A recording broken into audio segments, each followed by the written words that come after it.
Mein Name ist Tanja Huber, ich bin Ständeratspräsidentin von 2005. Ich komme aus Schaffhausen und ich bin dafür, dass das Hooligansgesetz durchkommt. Ich bin Geschäftsführer der Demokratischen Juristinnen und Juristen Schweiz und wir sind heute gegen den Gesetzesvorwurf. Falls der Gesetzesvorschlag trotzdem angenommen wird, dann drohe ich mit dem Referendum.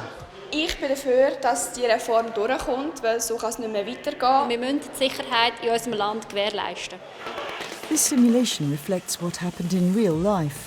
In 2005, the government drafted an anti-hooligan law in a bid to crack down on violence at matches.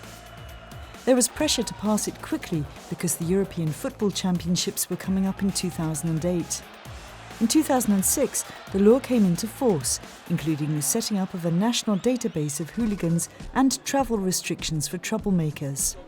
Would the young adults here vote in the same way? They have until evening to work it out. Using this political simulation, Patrick Zamora from the Centre for Democracy Studies, AREL, wants to impress upon the students that they can each of them shape democracy. Der Gesetzgebungsprozess auf Bundesebene ist eine relativ komplexe Sache und normalerweise lernt man das über Bücher. Und dann geht es allen gleich, dann tut man das auf die Prüfung schnell, wenn es überhaupt eine Prüfung gibt. In der Volksschule gibt es das nicht, aber so an der Uni ist es so, dann hast du es angeschaut, hast es gelernt, nachher hast du es wieder vergessen. Und durch das, dass die Jugendlichen da real quasi mitspielen und Teil von dem Prozess sind, erhöht sich wirklich die Wahrscheinlichkeit, dass wirklich etwas hängen bleibt. There's a consultation period. The opposition tries to find common ground. Das ist ein Einschnitt eigentlich in Privat, also ins Freiheitsrecht. Just like in the Swiss Parliament, deals are made in the corridors. Also ich finde einfach, es ist ein bisschen fraglich, dass man 15-Jährige für 2 Tage einsperren will, je nach Umständen. Der Vorteil ist sicher, dass es gibt ja einen gewissen Zeitdruck und das spielt uns natürlich in die Tasche. Also ich finde, unsere Meinung ist die einzige richtige Meinung, weil es ist klar, so kann man die Sicherheit der Leute bewahren. Also ich verstehe die andere Meinung, zum Beispiel die von der SP, nicht so ganz bis jetzt. Und darum, ja, ich bin eigentlich siegessicher. Urteilsfähig, oder? Mit 15 ist mir das The debates become more heated and the opposition begins to understand that in politics it's not just a question of arguing but also of being tactically clever. Wir sind weniger wie die Hälfte. Wenn wir jetzt alle würden für das abstimmen, würde es immer noch nicht länger. Das einzige Druckmittel, das wir noch haben, ist das Referendum.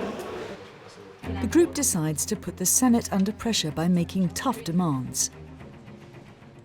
Only people aged 18 upwards may be punished. The database should only operate for a limited period. Civil rights and liberties must be maintained, distinguished between different types of violent crimes. The opposition puts up a good fight, with success leading to a meeting to iron out differences. Shortly before the end of the day, a decision is made.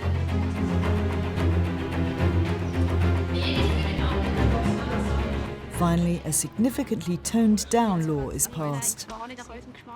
Die haben es wirklich geschafft, die Grünen und die SP haben es tatsächlich geschafft, dass sie ein Gesetz erarbeitet haben, das einfach nur für eine ganz kurze Zeitdauer gilt. Und das war auch clever von denen. The students seem to have learned a lot from the experience. Es war nicht ganz klar, wie das im echten Leben aussieht. Und ich finde, das Simulieren heute hat uns eigentlich sehr gut gezeigt, wie es wirklich ablaufen kann. Das hat jetzt auch mein Verständnis so für die Gesetzgebung quasi wie erweitert. Ich finde es wichtig, dass man wählt, weil man muss seine eigene Meinung durchbringen und halt, wenn man nicht wählt, dann lässt man eigentlich, dann ist es einem egal, was in der Schweiz passiert. Ja, und vor allem in anderen Ländern gehen die Leute auf die Straße und sterben wegen dem, weil sie abstimmen können. Und bei uns stimmt nur irgendwie jeder 5. oder was auch immer ist ab.